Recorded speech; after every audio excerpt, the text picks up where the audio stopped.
Pranam Sadhguru. Hope you're enjoying yourself on this amazing journey that you're making through America. Trust me, if it wasn't COVID times, I'd be right beside you, riding on a bike, wanting to understand Native American mysticism and spirituality. Sadhguru, I had a question. That what is the position of women in the Native American mysticism or spirituality? In India, we have the concept of the divine feminine, but the position of women in India is unfortunately not that great despite our spiritual tradition. What is their spiritual tradition? How do they view women in their canon? Namaskaram, Tiska. Well, especially because there is virus around, the safest place to be is a motorcycle, huh? Nobody with you. And about you riding next to me, whoa, try that when I come to India, we will see. About Native American cultures and position of women. See, we should not judge ancient societies with today's realities. This is one thing we must understand even about India that you made a comment about, how India's situation of women's situation in India is very bad. You must understand that yes, women have taken the brunt of many bad things and especially these unfortunate sexual assaults and things that are happening. But we must understand this is a consequence of generations of poverty. Once poverty hits people at a certain level, this so-called sense of civilization, even basic humanity, unfortunately disappears in human beings and they become cruel to each other. The cruelty against women is unfortunately turns into a kind of a sexual mode. But generally I want you to understand, people who are powerful, people who are well-to-do, people who have the power to exercise over other people have always been cruel to everybody else, man or woman. Don't think life in India is not cruel to a man, just go into a slum or into a village and see, man's life is also hard. I am not trying to say women have not taken extra beating, they have. But I am telling you, this is because… not because they are women, simply because they're little weaker physically than man. So children are beaten, women are beaten, weaker men are beaten, weaker societies are beaten, weaker civilizations are erased from the planet. This is the unfortunate reality of the human being. About women's position in Native American situation, well, a lot of tribes have been matriarchal, that means the lineage is carried through women, so definitely they had a certain place.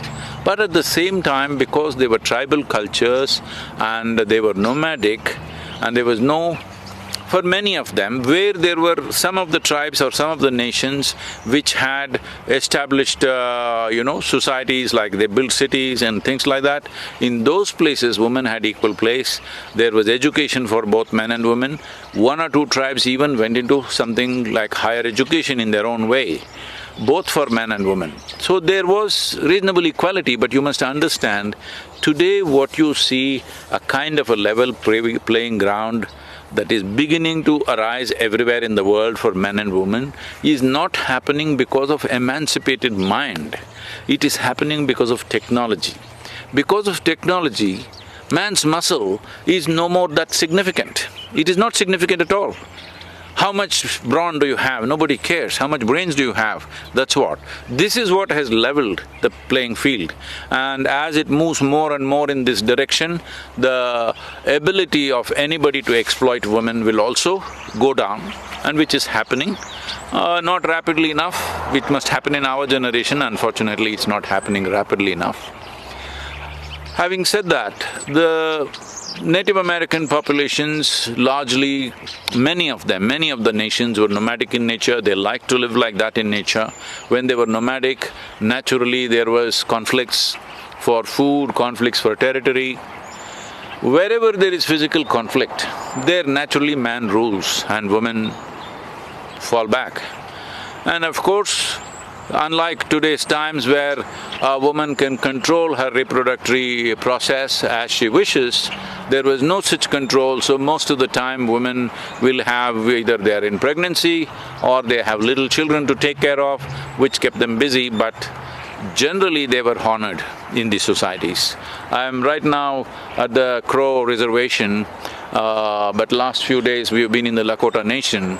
In the Lakota Nation, the women were hugely honored and they were very strong women. There are cases, or there are many cases where when they were under attack, when they had to be quiet and hiding, in that hiding, when under the noses of soldiers who are wanting to kill the men, under their noses, women delivered children without a whimper, without one little sound coming out of them, in spite of what it takes to deliver a child.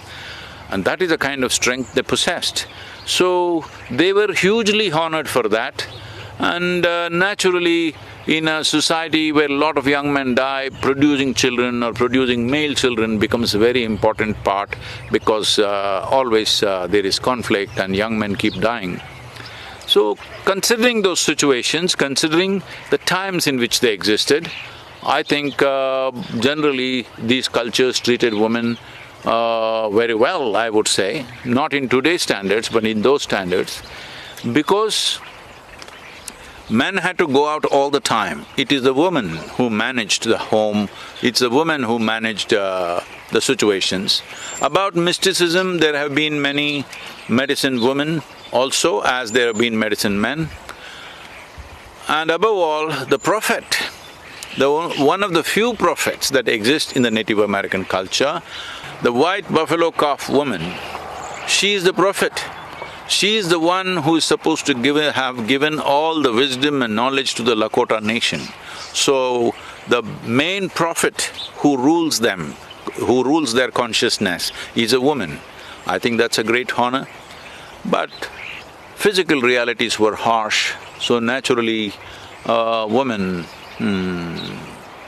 took a certain amount of more beating, I would say, than men, because of childbearing, of little children, the care and concern, the emotion, all this, I'm sure it was a tough life, but they played their role with great dignity.